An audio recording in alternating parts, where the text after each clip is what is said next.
Hi everyone, my name is Stephanie. As an high school English teacher for the better part of the last 10 years, most of the people I work with do call me Miss Clemise. So we're here today to practice our head to knee pose or Janu Shirshasana. I do not always do the best job pronouncing, and I will take that and I will keep learning. So if you're feeling apprehensive about these words, that's okay. Head to knee pose works. And it's best that we keep learning, right? It's a practice. It's not perfect, it's not perfection, it's about progress and getting better.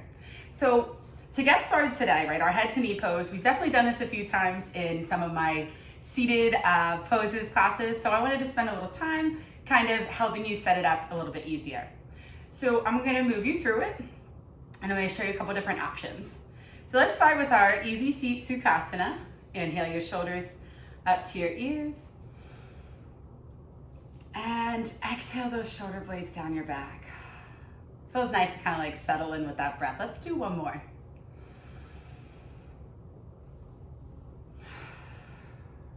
Gorgeous, gorgeous. All right, so I'm actually gonna start with my left leg here. So you're gonna take your left leg and extend it out and bring that right foot in towards your left thigh, okay? Kind of tuck them in there. Keep your sits bones on the ground, right? So what we're doing right now is we've got this leg tucked in, the knee is still extended out, this foot's tucked in, excuse me, and we are sitting up nice and tall on our sits bones. You feel both sides connected to the earth. I've got my left foot flexed. Now, I'm somebody who has tight hamstrings, and I feel like it's really important to show you that we don't all have that flexibility where we're just folding in half. So here's how we could do it and still feel stronger and still work to get better, okay? So what I like to do to set up for is, we've got ourselves in this position, you've got this foot nice and flexed. I'm gonna inhale my arms up over my head. Turn from your hips, keeping your sits bone, right, firmly planted. Turn your torso, right? And inhale to get tall, as always. Then you'll exhale, hinging at the hips, bringing your chest towards your leg, your head towards your knee. Okay, so options that we have here. Keep a little bend. Bend more if you need it, because it's not about laying flat and curving your back. It's about bringing your torso to the leg. So if you need to bring the leg up a little bit, that's okay. Have a little bend in it. Always protect your body. Okay, then you walk your hands towards it. And we're not curving our back and our shoulders. We've got the hinge, and then you start to relax your head and neck. You still feel the engagement from, this is where I'm feeling mine. So you probably are feeling somewhere around there.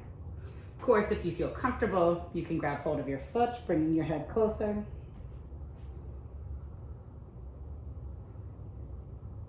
Then we walk our hands up, okay? The idea is you can have the bend, but you wanna keep honest with your hips. You wanna keep honest with your sits bones being connected. You want to protect all the parts of your body when you do these things. They're not helpful if you're pushing yourself too far. So start where you are. Honestly, that's what I'm doing, and I'm out here sharing it anyway, so you're doing great. I'm gonna bring my left foot in, and now I'm going to extend my right. Right, we tuck that left foot in towards the right thigh, keeping that left knee out. Ooh, this side is so much tighter for me. So if you're feeling that too, it's totally normal and it makes perfect sense. So we'll inhale to get nice and tall. Make sure those sits bones are still firmly planted. Turn and exhale, forward fold. Remember, hinge from the hips. Not like this, right? It's not an upper back one, it's, here we go. And now you bring those hands down. This is as far as I've got, and it's just as powerful and as important in my body. Got a little extra bend in the knee on this side, keeping the foot flexed. Maybe I want to reach out and give it a try. And then I'm gonna walk my hands back up. So I also feel it in my hip on this side. And I definitely felt it kind of strong. So I'm back my easy seat here to kind of take a little break on my hip. So if you feel something like that happen, just safely bring it back in. You don't need to stretch instead. That's kind of why I'm doing this. And I know this is a pose that I struggle with, so it's a little interesting for me to put it out there, but I want you to know you can be a yogi and be practicing and getting better all the time, okay? Some days that pose is more within my wheelhouse than others. Okay, I'm gonna take a little breath here to reset. I'm gonna bring my right hand to my chest, my left hand to my stomach, right? That's where we feel our vulnerabilities, and that's how I'm feeling right now.